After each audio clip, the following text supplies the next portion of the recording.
Carissimi tutti, Sawabona. Le docteur Rando Redotto depuis la cour du palais communal de Conseillon. Metacom aujourd'hui. Et bien entendu, comme d'habitude, s'agissant de Metacom, je vous exhorterai à faire preuve d'indulgence dans la mesure où mes commentaires, ces commentaires de vos commentaires, pourraient à l'occasion souffrir de quelques imprécisions ou pourraient être pas très élaborés ou structurés, mais à la base, considérer l'avantage, c'est quoi? C'est que c'est des réactions, c'est des réponses à chaud. Quand bien même ce seraient des commentaires qui remontent à 2 semaines. Bon bref, ça vous le savez déjà. Commençons par le commentaire de Plus de vie pour le juste. Alors il dit, s'adressant à Abu Hussein, en effet, il ne faut pas abandonner ses enfants. Bien sûr que non. Moi je pense que l'information sans la pédagogie est inutile. Or, c'est ce qui manque précisément pour les jeunes hommes. Oui, c'est vrai, jusque-là je suis d'accord. Si le contenu MGTOW parle autant aux grandes personnes, c'est parce qu'elles ont expérimenté les mauvais côtés des femmes. Oui, je crois que je peux le confirmer. Je peux le confirmer aussi avec un élément tel que l'âge de la majeure partie de mes abonnés, ou bien des personnes qui regardent ces vidéos. C'est des personnes justement à partir d'environ entre 30 ans et 40-60 ans. C'est-à-dire que le gros de mes abonnés, des personnes qui justement ont déjà expérimenté les mauvais côtés des femmes. Les plus jeunes par contre, c'est...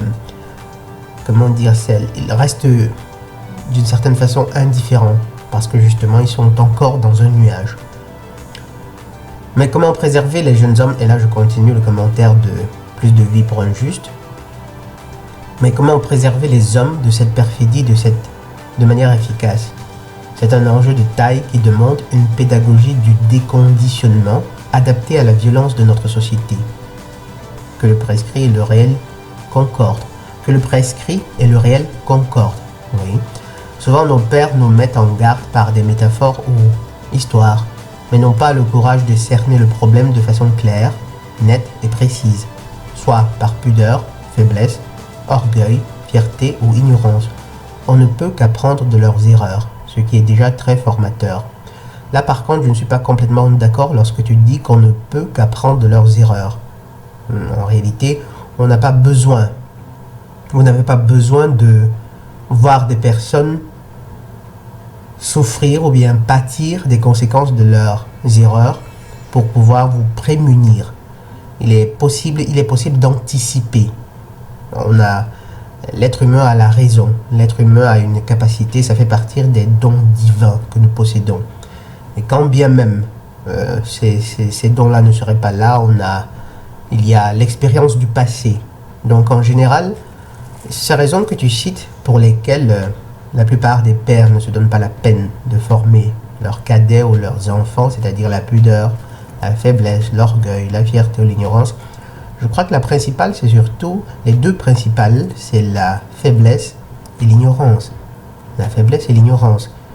Ignorant, pourquoi? Parce que très souvent, on ne comprend pas, très souvent, ils n'ont même pas conscience de ce qu'ils vivent. Dites-vous bien que beaucoup de manjaina, beaucoup de chevaliers blancs, ces manjaina justement, en réalité, ils n'ont même pas conscience de ce qu'ils vivent. Ils ne font que subir la violence symbolique des gynophores. Ils n'ont vraiment pas conscience. Et même, quelque part, quelqu'un comme M. Michael Filitas, dont j'ai parlé dans une vidéo il y a quelques jours, quoi qu'il était un coach en séduction, entre guillemets, il y a de fortes chances qu'en réalité, il ne percevait pas encore jusqu'à quel point, justement, cette perfidie des gynophores était quelque chose de profond. Donc il y a l'ignorance. Et puis il y a aussi l'ignorance du fait qu'on a le droit d'essayer par l'information de prémunir nos enfants. Beaucoup de parents, justement, beaucoup de pères se disent, bon, mais en fait c'est mieux, il est préférable qu'ils apprennent par l'expérience, il est préférable qu'il soit brûlé d'abord. Non, il n'est pas préférable qu'il soit brûlé d'abord. Il est préférable que vous les informiez. Et beaucoup de ces pères ne savent pas qu'en réalité, on commence à éduquer un enfant à partir du moment où on découvre que sa compagne ou sa petite amie est enceinte. Donc, justement, c'est l'une de ces choses-là que nous essayons de rétablir sur ce sont ces informations-là que nous essayons de rétablir sur cette chaîne-ci. Et j'insiste vraiment sur ce point, c'est-à-dire le fait qu'on commence à éduquer, ça semble peut-être déraisonnable ou bien bizarre, mais je vous garantis, et c'est des informations que je partagerai avec vous au fur et à mesure. Vous commencez à éduquer votre enfant à partir du moment où vous découvrez que votre épouse ou votre petite amie est enceinte. Précisément, c'est à partir de ce moment-là. Comment est-ce que ces informations arrivent jusqu'au fœtus, jusqu'à cet embryon qui est en train de se développer? C'est un sujet pour un autre jour. Donc deuxième raison forte, c'est justement la faiblesse. La faiblesse, la peur. La faiblesse et la peur. La peur découle justement de cette faiblesse-là. On a peur qu'elle nous quitte, on a peur qu'elle nous trompe, on a peur de la réaction du système, on a peur d'être isolé. Et malheureusement, du coup, on préfère accepter, on préfère subir, on préfère même courir le risque de voir nos enfants subir les mêmes calamités, je dirais presque. Donc c'est surtout la peur et l'ignorance. Et puis à côté, bien entendu, il y en a qui ne conseillent pas leurs enfants par pudeur. Ces personnes qui en général sont trop pudiques, et là je crois que c'est vraiment de l'exagération, qui ne se sont pas donné la peine de développer une relation d'amitié avec leurs enfants. Et c'est parfaitement possible. On peut très bien être à la fois sévère avec son enfant, tout en partant d'une base fondée sur un rapport d'amitié. En fait, je crois qu'il est possible que ce soit même vraiment l'idéal d'éducation. C'est-à-dire que votre enfant doit savoir que vous êtes pour lui un ami. C'est-à-dire il doit savoir qu'il peut compter sur vous en tout moment, pour n'importe quoi. Il doit pouvoir s'ouvrir à vous, se confier à vous.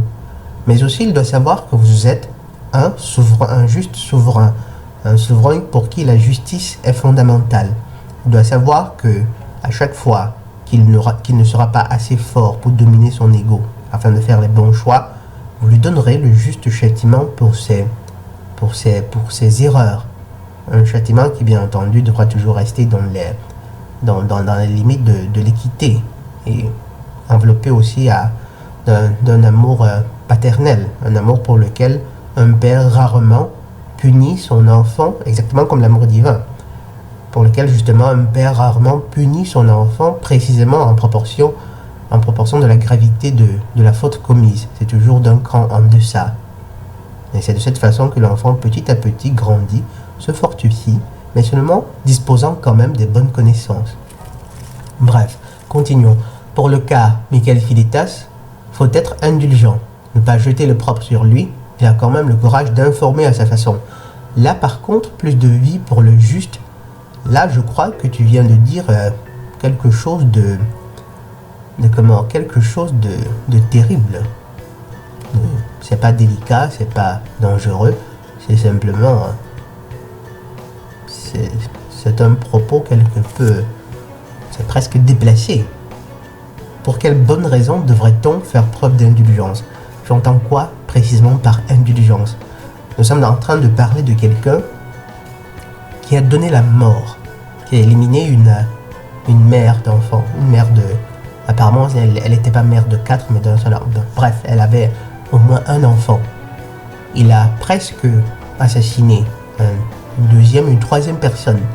Avant même, il aurait même violé apparemment la cadette de cette personne, de sa victime.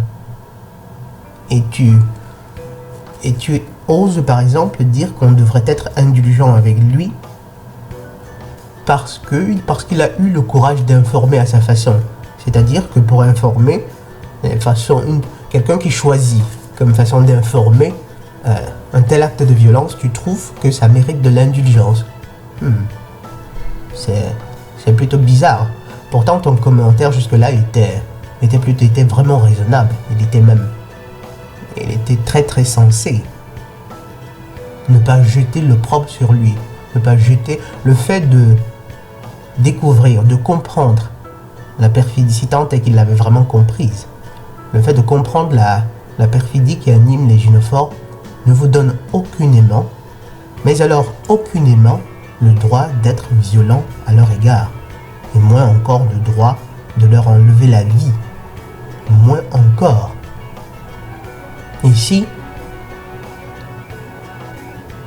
à supposer même que d'une certaine façon il essayait de rétablir la justice, entre guillemets, ce ne serait même pas une justice, puisque de toute façon, la Mélanie ne lui a jamais donné la mort.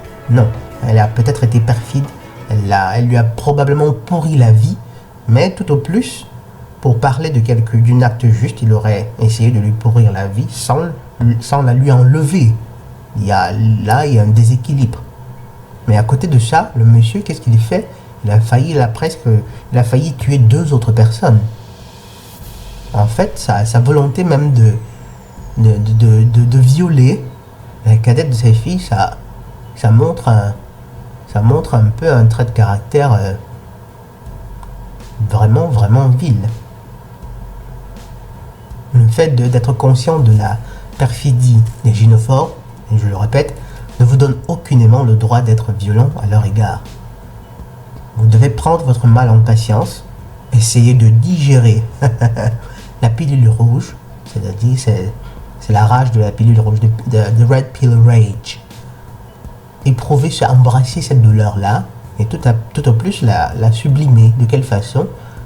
Peut-être en travaillant sur vous-même, ou bien en essayant de former d'autres jeunes, en essayant d'éduquer, la pédagogie, comme tu disais plus haut. Et dans son cas même, en réalité, il paraît que lui aussi, il avait un enfant. Il pouvait justement transformer, sublimer cette douleur-là, et en la transformant, en la convertissant en plus d'attention à l'égard de son enfant. Mais non, il était trop égocentrique pour penser un seul instant qu'en commettant un acte répréhensible, non seulement il compromettait sa propre vie, mais avec celle de son enfant et des autres personnes qui tiennent à lui, sa famille par exemple. Et c'est vraiment terrible. Mais c'est aussi terrible de t'entendre dire, plus de vie pour un juste, c'est tout autant terrible de t'entendre dire qu'il faudrait être indulgent à son égard. Non.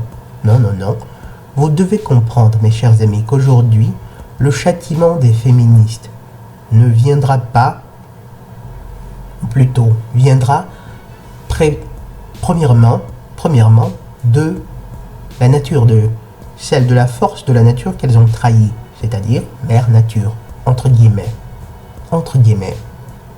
C'est d'abord et afin de précipiter justement les effets de la nature, ce que les hommes de leur côté doivent faire, c'est de travailler sur eux-mêmes, de travailler pour les idéaux les plus élevés, les plus nobles. Recherchez votre Dieu, en bonne foi, bonne volonté. C'est là que vous devez travailler. Votre regard doit être tourné vers le Créateur, peu importe comment vous l'imaginez. Peu importe. Et si votre regard n'est pas tourné vers votre Créateur, il y a de fortes chances qu'il sera tourné par contre vers les gynophores. Et elles vous feront faire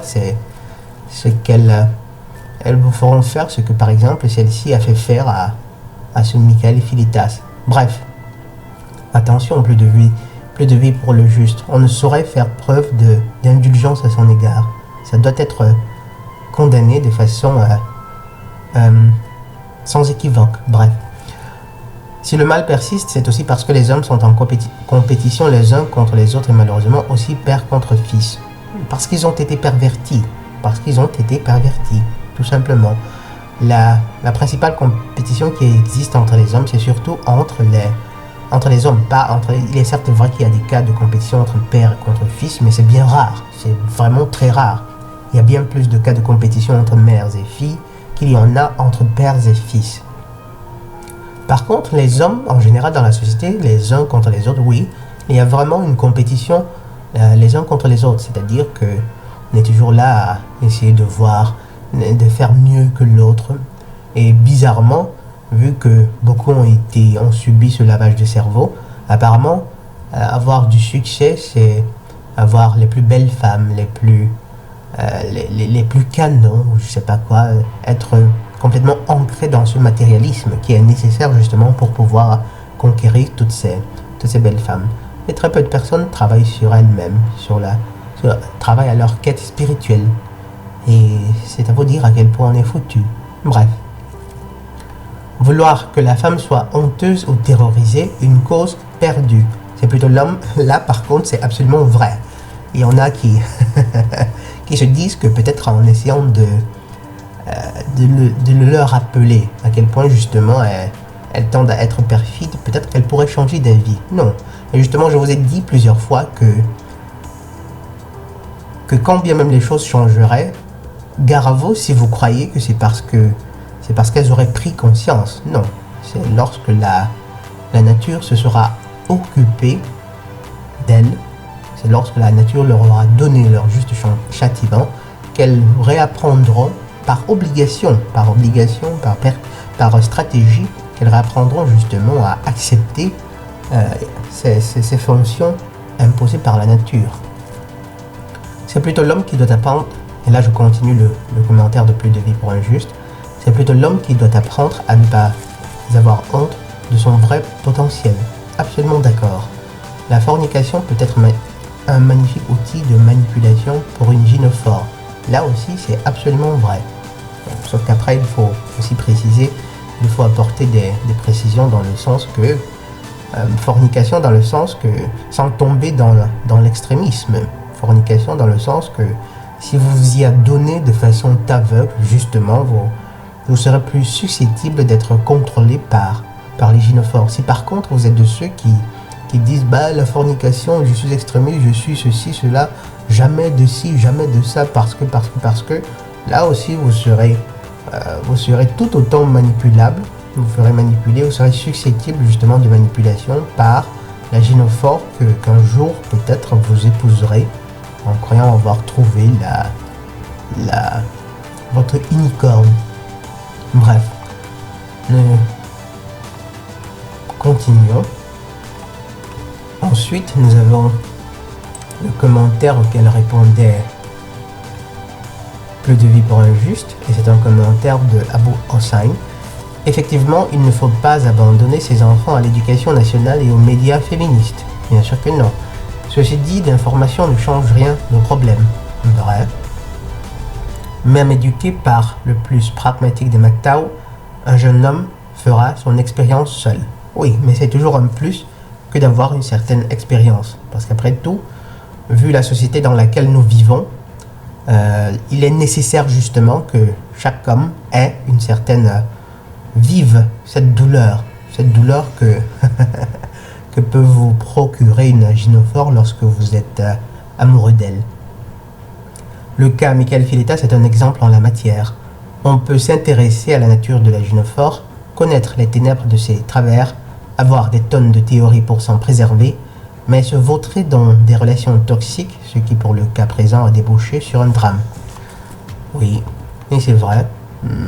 En fait, je crois que en réalité, le cas de Michael Fileta, je doute qu'il avait vraiment une connaissance profonde des ténèbres et des travers des gynophores. Et beaucoup de MGTOW, justement, ne l'ont pas. Et une fois de plus, ceux des MGTOW qui vous parlent justement des ténèbres et des travers des gynophores, sans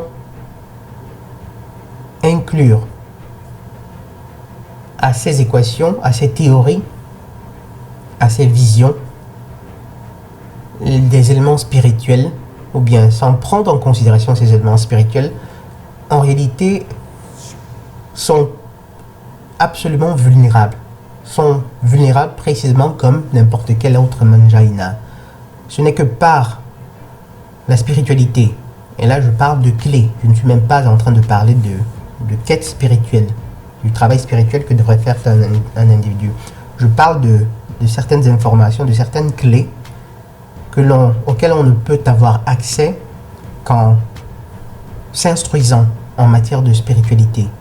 C'est dans la spiritualité que se trouvent les clés qui permettent de comprendre, la nature des gynophores. Et vous avez beaucoup de ces clés dans les fondements de la métaphysique de l'union sexuelle. Je vous conseille vivement de le lire. Pour moi, il y a un élément qui permet à un homme de faire son expérience dans le mariage, avec un délai suffisant pour le stabiliser avant l'explosion. C'est la pression extérieure. Une pression familiale, sociale, financière ou religieuse qui ferait du divorce une solution de dernière intention, contrairement à la plupart des couples où le divorce est vu comme la première solution. Il faut que la femme soit honteuse et déshonorée en cas de divorce. Oui, c'est ce qui se passait il en était ainsi par le passé. C'est vrai.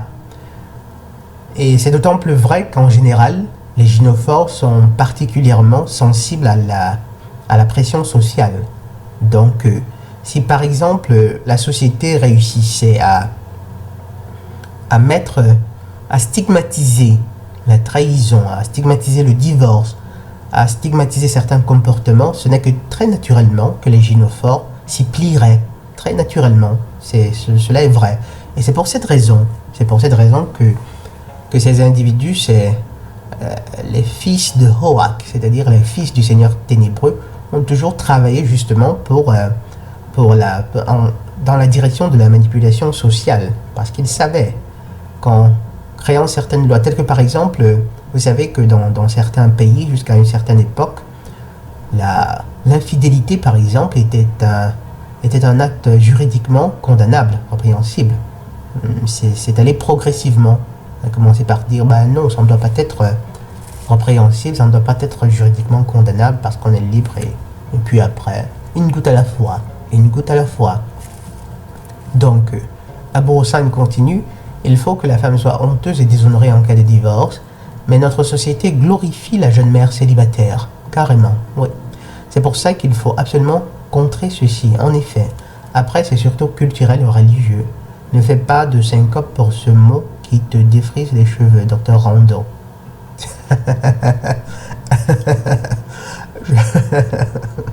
D'accord. Le fait que la femme soit terrorisée à l'idée d'annoncer à son père qu'elle va divorcer. Oui, exactement. Exactement. C'est-à-dire que il faudrait qu'elle soit terrorisée dans le sens, pas terrorisée parce que quelqu'un s'en prendrait physiquement à elle, mais parce qu'elle vivrait vraiment de la honte. Elle serait marginalisée. Elle serait, et bien entendu, là on parle de divorce pour des raisons futiles, comme c'est le cas dans la plupart des divorces. C'est-à-dire que ces femmes qui divorcent parce que dans le fond, il n'y a plus la passion qui existe avec son mari. Elle voudrait pouvoir recommencer sa vie avec son amant. Son mari bégaye, son mari est ci, son mari... il a cette mauvaise habitude de quoi même, de poser la clé sur l'ordinateur plutôt que dans la boîte qui est ad hoc pour ça. Bref, là c'est une raison, c'est quelque chose de vraiment absurde, mais justement il y a beaucoup de gynophores qui décident de divorcer pour des raisons absurdes. Les seuls cas de divorce qui seraient légitimes, ce serait par exemple lorsque la vie de cette femme est vraiment en danger, lorsqu'il est violent, lorsqu'il lui fait vraiment du mal.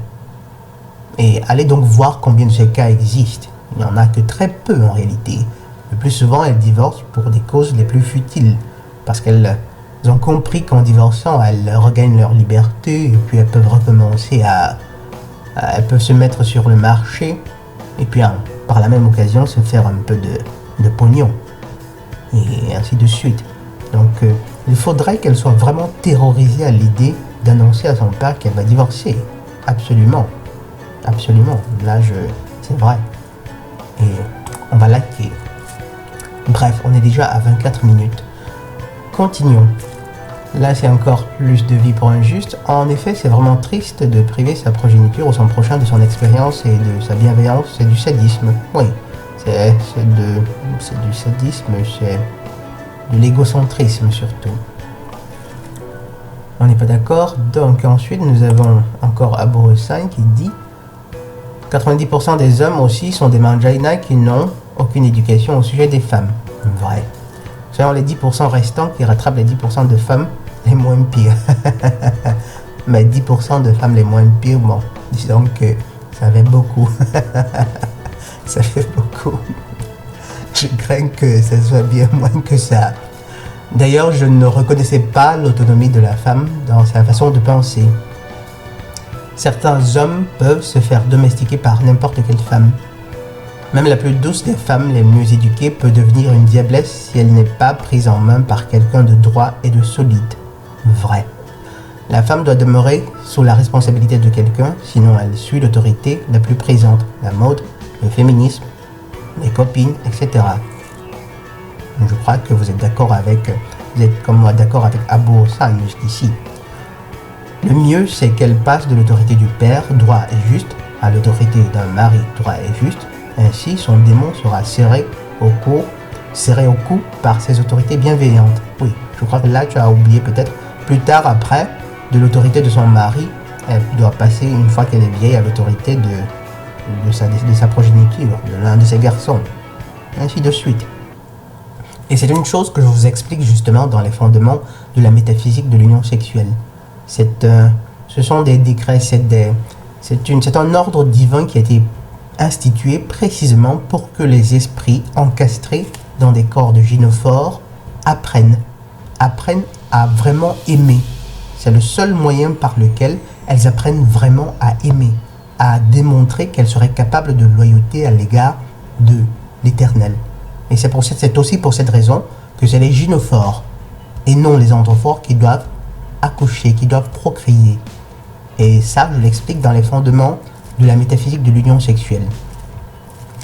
Et une chose totalement négligée par certains hommes, c'est qu'ils ne se regardent pas dans un miroir. Donc, ils s'étonnent d'être piétinés par une femme alors qu'ils ont tout fait pour l'être. Ah oui, ils ont tout fait pour l'être.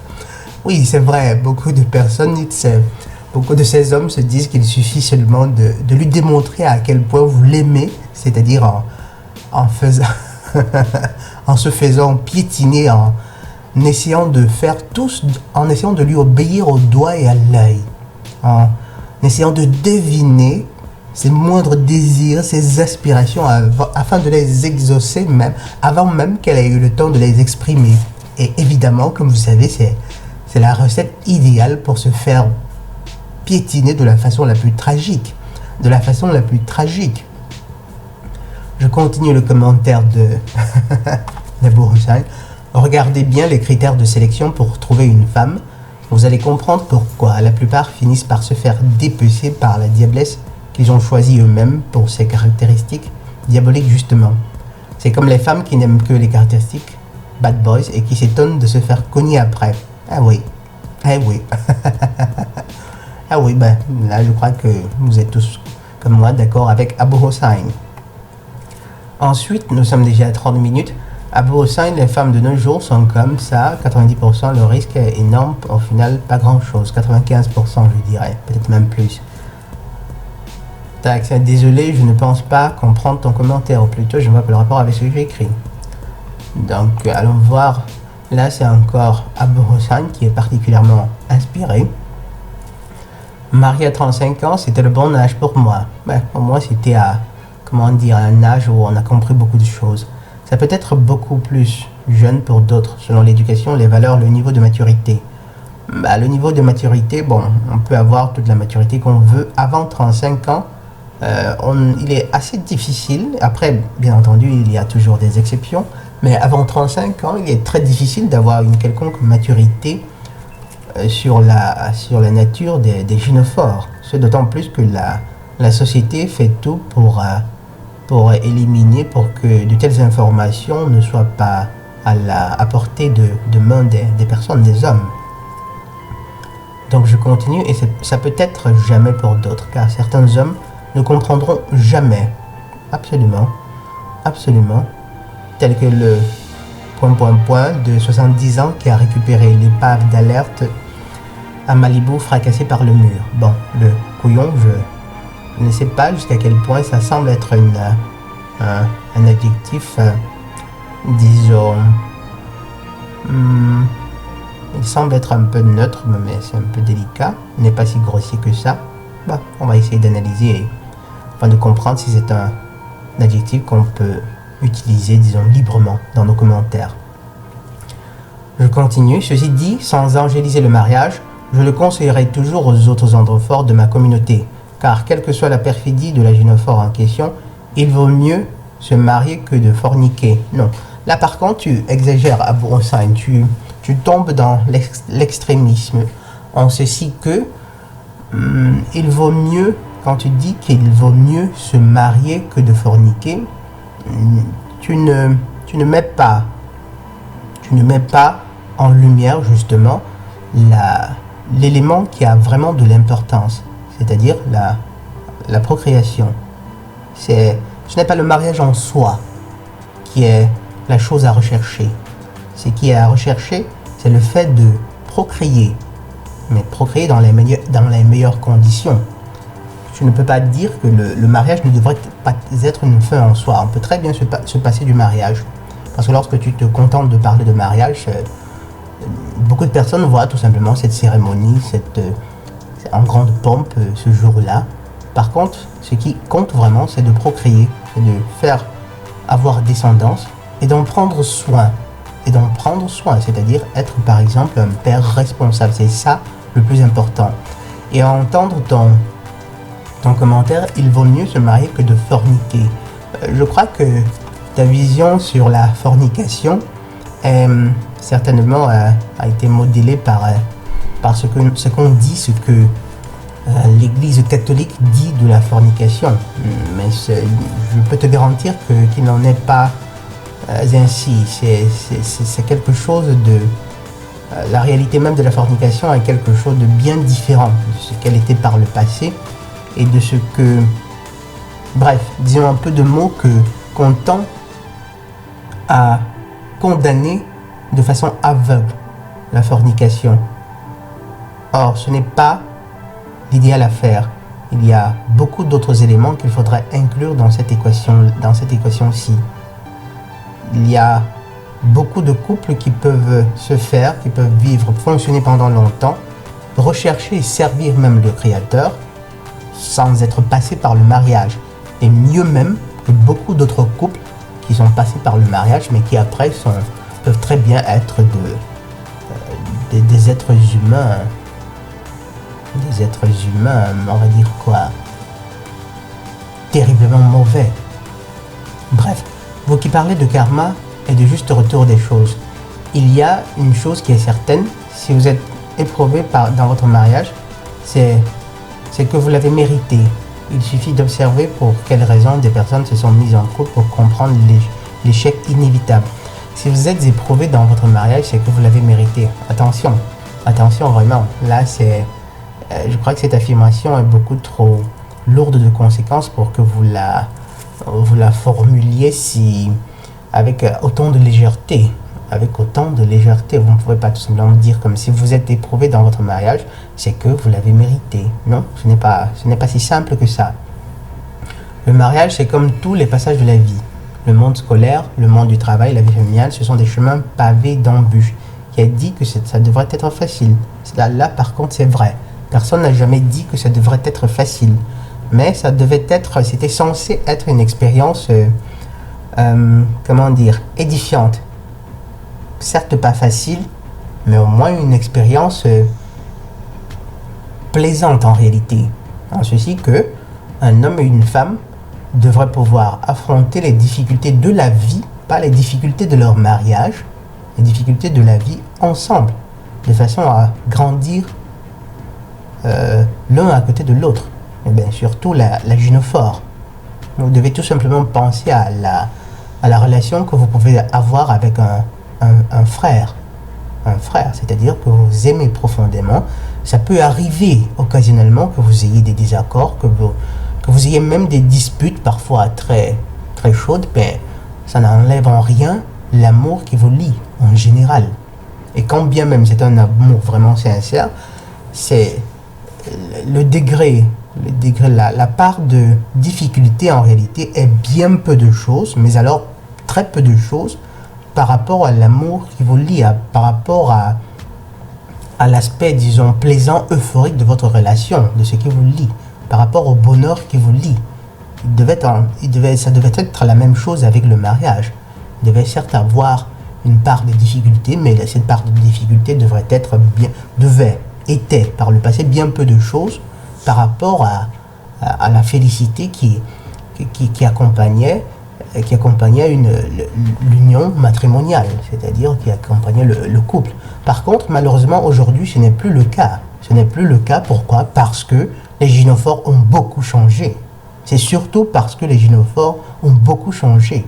Et ne me dites surtout pas que, ben oui, les androphores, eux aussi, ont changé. Par rapport aux gynophores, les androphores n'ont changé que de très peu. Mais alors de très très peu. Si, comparé au passé, les hommes ont changé, disons, d'une proportion de 5%, de 10%, les gynophores, elles, on parlerait de carrément 200-300%. Absolument. Donc, bref, c'est des éléments à approfondir. Ensuite, nous avons Brahim. Tu as raison, et là, c'est un commentaire sur la vidéo « Les hommes mariés font-ils preuve de mauvaise foi ?» J'avais évoqué dans un commentaire, et là je lis, j'avais évoqué dans un commentaire l'histoire d'une gynophore qui prononçait le mot divorce dans une phrase bizarre. L'androphore en question m'a demandé quand est-ce que j'allais me marier. Eh oui, bien sûr, les androphores, ils sont toujours prêts à s'imaginer, à voir des amis, des proches vivre le calvaire dans lequel ils se trouvent déjà. Et comme ça, au moins, ils les sont pour avoir un peu de joie. C'est terrible. Ces hommes mariés vivent un calvaire infini. Ils ne peuvent pas avoir la paix, d'autant plus qu'ils reçoivent de la violence symbolique sans aucun répit. J'exhorte vraiment ces hommes mariés-là à rendre leur témoignage, à confirmer cela. Ceux d'entre eux qui sont courageux. Une fois, ce gynophore a commencé à se plaindre de lui en public, bien sûr. Et ça, ni une ni deux, j'ai commencé à lui dire quelle chance elle avait de tomber sur un gars aussi fiable que lui, et que c'est elle qui ne le méritait pas. Il devrait faire grève en hiver juste avant de déneiger l'allée. Il te laissera la pelle. Là, par contre, il te laissera la peau. Là, j'ai un peu de la pelle, c'est en italien. J'ai de la pelle à comprendre ce passage. Quand vous avez un ami marié, se faire emmerder, n'hésitez pas à le remettre à sa place. Ça, oui. Ça, oui, absolument. En fait, bon, peut-être de façon calme, de façon posée, avec les justes mots. Il faut qu'il sache. Vous devrez exprimer, lui signifier le fait que vous êtes au courant de ce qu'il vit et que vous savez aussi qu'en réalité, lorsqu'il vous exhorte à vous marier aussi, ce n'est pas tant parce qu'il a à cœur vos intérêts, c'est tout simplement parce qu'il voudrait voir quelqu'un d'autre vivre cette misère-là. Mais de façon très posée. Puis après, on parle d'autre chose. À chaque fois qu'elle le cherche devant moi, je la remets à sa place. Et c'est important, de façon juste, de façon équitable. La dernière fois, j'avais dit que c'était un gars fiable, sur qui on peut compter. Plus je le loue, plus il se rendra compte qu'il vaut quelque chose, car son bourreau n'a visiblement aucun cœur. Comme c'est le cas en général, la plupart du temps. Donc, Zaroful, magistral d'or qui en a ajouté, merci. Ça charge maintenant, j'en suis content. Axteris affrontait, là on parle de coronavirus, oui, là, cette épidémie est en train de devenir une pandémie. Bref, le décret divin sur la disponibilité perpétuelle de vérité. Les seigneurs ténébreux le disent toujours. Pardon. Les seigneurs ténébreux le disent toujours que cette épidémie soit simplement, même si elle devait s'arrêter demain, dites-vous bien que c'est tout simplement, c'est des signes, c'est pas des signes annonciateurs, ils sont en train de faire des tests, ils sont en train d'analyser pour voir comment réagit la société, pour voir jusqu'à quel point justement ils ont conditionné les esprits. Donc que ce soit celle qui leur permettra mettre en place d'accomplir leur sombre dessein ou pas, sachez qu'ils ont ces intentions, ils ont ces desseins-là. Ils ont vraiment l'intention de faire beaucoup de choses pas très bien à l'humanité, mais alors pas du tout. Donc ensuite, Brahim, ça il est plus de criquet, de cafard, oui, par rapport aux signes précurseurs, il y en a vraiment plusieurs. Et une chose à dire, je remercie Brahim pour cette précision, justement, c'est quelque chose que c'est des éléments que je présenterai seulement dans d'autres vidéos, mais en fait ce que je présentais dans cette vidéo, c'est les signes précurseurs de la tempête électromagnétique qui viendra. Ce n'est qu'une partie. À côté, il y a beaucoup de dérèglements. Ces morts d'animaux que vous pouvez voir partout, ces abîmes qui s'ouvrent un peu de partout, ces éboulements qui... Dites-vous bien que les masses médias se donnent la peine d'éviter sagement d'insister sur ces événements-là qui se produisent un peu de partout. Vous avez vu par exemple il y a quelque temps la neige dans certains déserts d'Arabie, si je ne me trompe pas. Et en fait, c'est parce que le monde est littéralement en train de s'écrouler petit à petit, jusqu'au moment où ça aura atteint un certain seuil qui justement chamboulera tout d'un point de vue littéralement physique. Et une chose aussi à dire, mes chers amis, c'est que, et c'est très important, faites gaffe, faites attention à ces personnes qui passent le temps à fixer des dates. La chose se produira de façon inattendue. Ce sera... la plupart des personnes ne seront pas prêtes. Ceux qui réussiront à se mettre à l'abri seront tout simplement des personnes qui auront commencé à se prémunir il y a bien longtemps et qui auront continué à prêter attention en travaillant à leur quête spirituelle, entre autres, de façon avec diligence, mais aussi et surtout avec beaucoup de bonne foi. Donc nous avons Ibrahim Abari, je me ferai le plaisir de le lire, le livre, Big up à toi, merci. Ensuite, je viens de l'acheter, format impatient de commencer la lecture. Je vous encourage aussi à prendre une copie des fondements de la métaphysique de l'union sexuelle. Donc là nous avons, bonjour Dr Rando Gomez, pourrais-tu faire une vidéo sur le cas Harry et Meghan? L'observateur a déjà fait une vidéo intéressante dessus, mais comme d'habitude c'est toujours plus agréable pour les oreilles d'entendre le sujet avec la plume, la métaphore, l'élocution et les arguments du Dr Rando Sawabona. Je te remercie Gomez, oui d'accord, j'essaierai de mettre ce thème-là justement parmi les premiers thèmes à affronter, les thèmes prioritaires. Ensuite, nous avons Monsieur Wookie qui dit « Je partage entièrement votre point de vue sur raisonnement implicite, mais malheureusement pas maîtrisable pour la majorité d'entre nous. » Eh bien, parce que la majorité d'entre nous, on est trop occupé à rechercher des plaisirs. Car dans chaque société humaine, soi-disant civilisée, l'être humain est formaté dès son plus jeune âge pour incarner une fonction bien précise, spécialisée. Ah oui, l'illuminisme, la spécialisation des tâches au sein de la collectivité. Malheureusement, cet état de servitude ne se révélera à lui qu'à force de questionnement et par le respect inconditionnel de sa propre intégrité morale, mais aussi par la prise de conscience de sa conviction existentielle. Nul n'est en effet capable de démontrer l'origine de la matière, ni de la vie. Nul n'est capable d'expliquer la manière dont s'est créé l'univers, ni les scientifiques, ni les religieux. Nul ne peut démontrer également l'origine de la diversité biologique. Ceux qui ont tenté ou tentent de le faire ne sont que des imposteurs, et ne l'ont fait qu'en manipulant un auditoire d'ignorants ou de faibles d'esprit. Il va sans dire qu'il est impossible de considérer ces controverses métaphysiques sans évoquer le sectarisme des religieux, y compris celui incarné par la franc-maçonnerie, bien sûr. Ainsi, une fois intégrés, balayés les dogmes véhiculés par ces organisations humaines, on en vient naturellement à croire, effectivement, en l'existence d'une entité supérieure, appelons-la divine, à croire et à, en fait, je dirais percevoir, parce qu'en réalité, croire, d'après moi, c'est encore bas, à percevoir très nettement. Ainsi, une fois intégrés, balayés les dogmes véhiculés, c'est déjà lu, appelons-la divine, une entité supérieure créatrice de l'univers. Ce postulat demeure à l'heure actuelle indémontrable et invérifiable, et par conséquent également irréfutable. Ce mystère reste entier à ce jour. Donc oui, très bon commentaire, Monsieur Wookie. Et donc en fait, le fait de souligner que ce postulat est irréfutable devrait permettre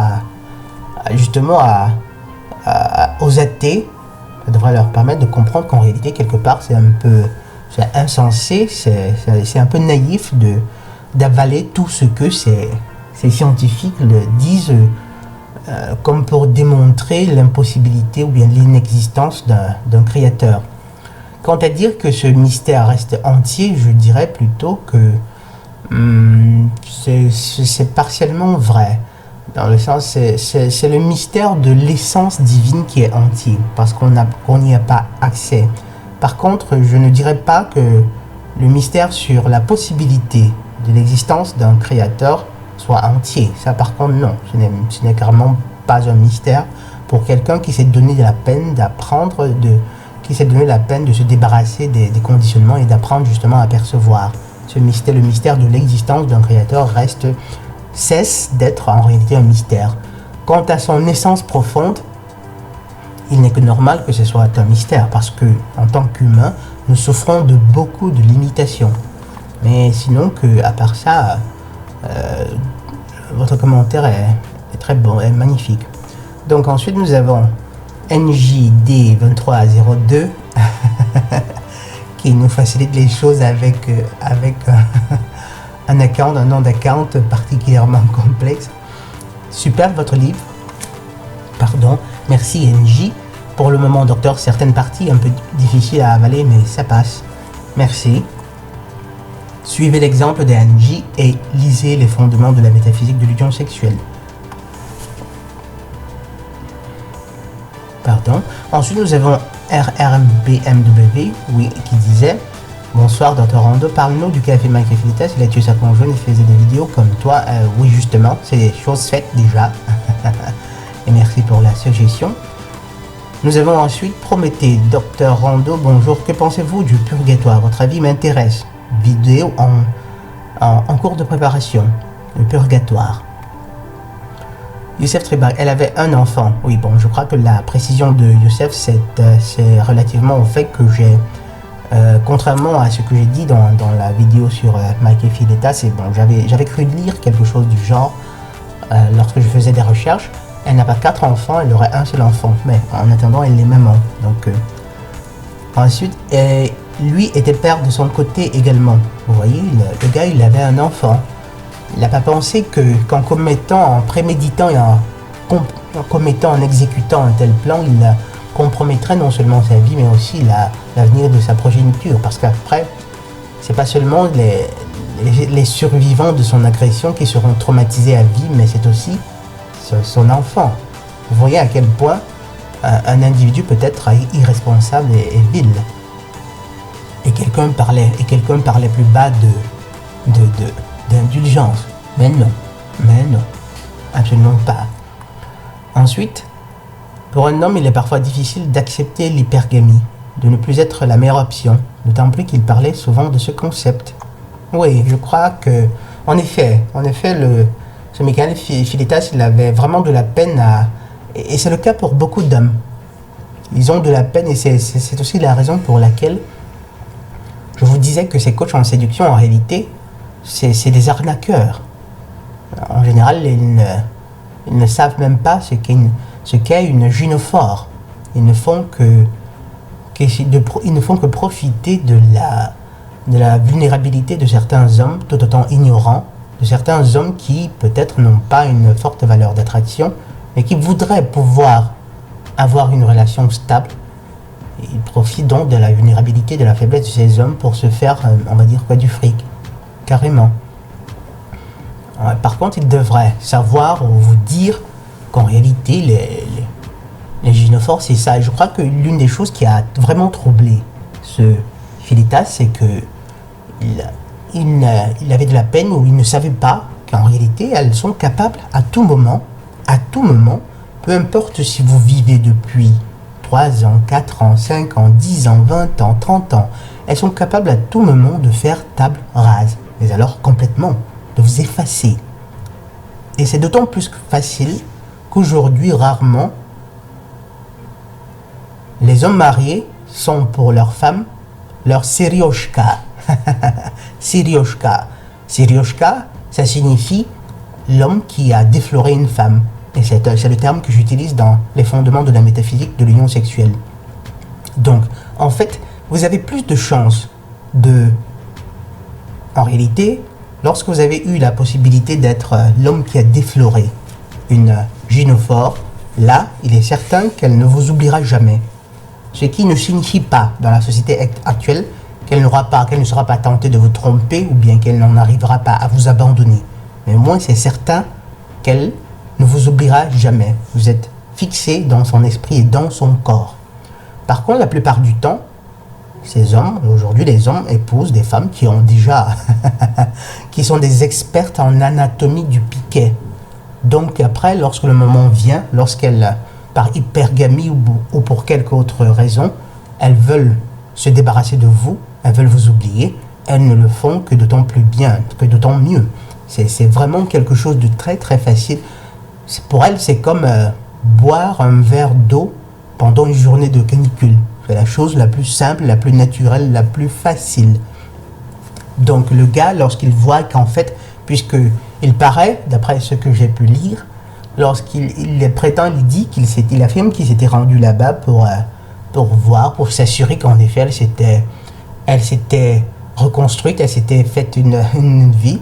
Vous imaginez bien que quelque part, le gars, il se disait, vu qu'il était probablement très amoureux, il se disait quelque part, après tout, vous savez, vu tous les orgasmes que je lui ai donnés en tant que, en tant que sportif, en tant que gars, en tant qu'homme de couleur, vu les orgasmes que je lui ai donnés, il est clair qu'elle ne m'oubliera jamais.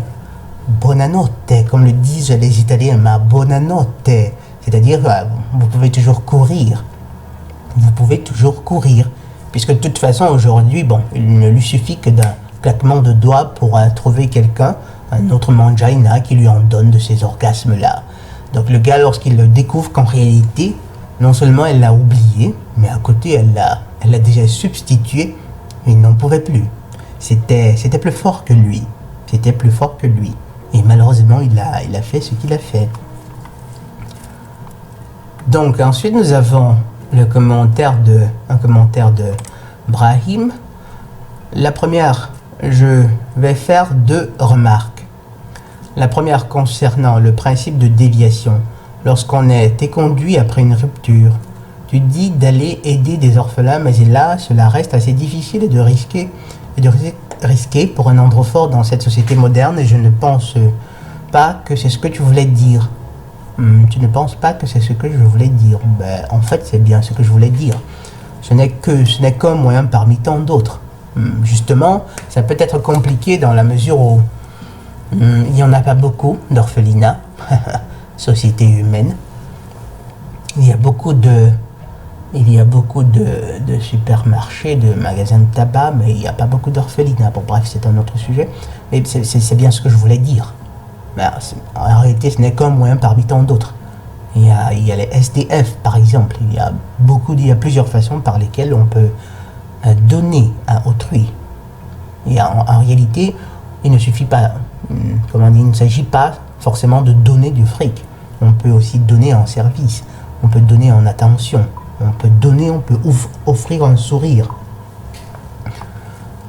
Cela reste assez difficile et risqué pour un androphore dans cette société moderne. Je pense que c'est... En effet, dans cette société misandre, un androphore accompagné d'un enfant est suspect, et c'est d'autant plus vrai qu'il s'agit d'une gynophore en miniature.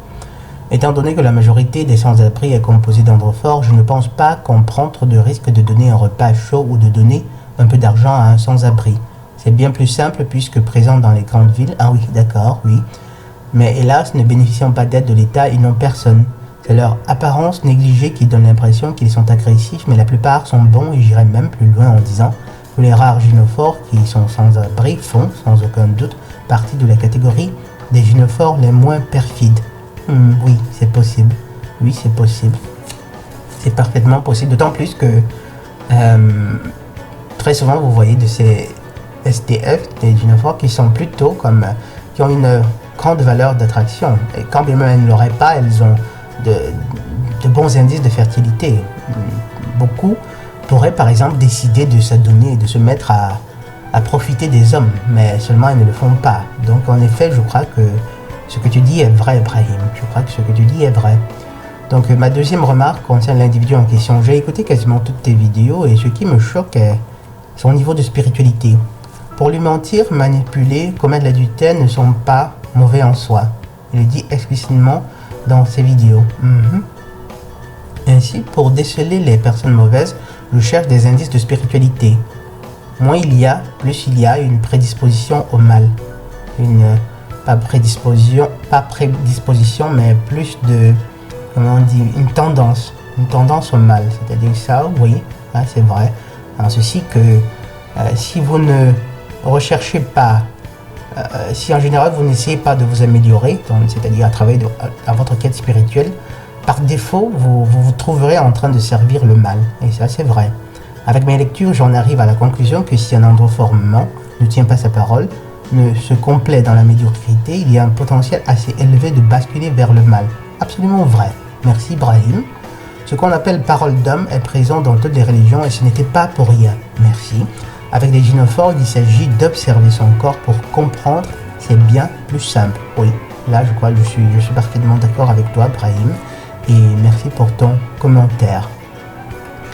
Donc là, je crois que on est à 56 minutes. Je vais interrompre cette vidéo et pour continuer après dans une deuxième partie.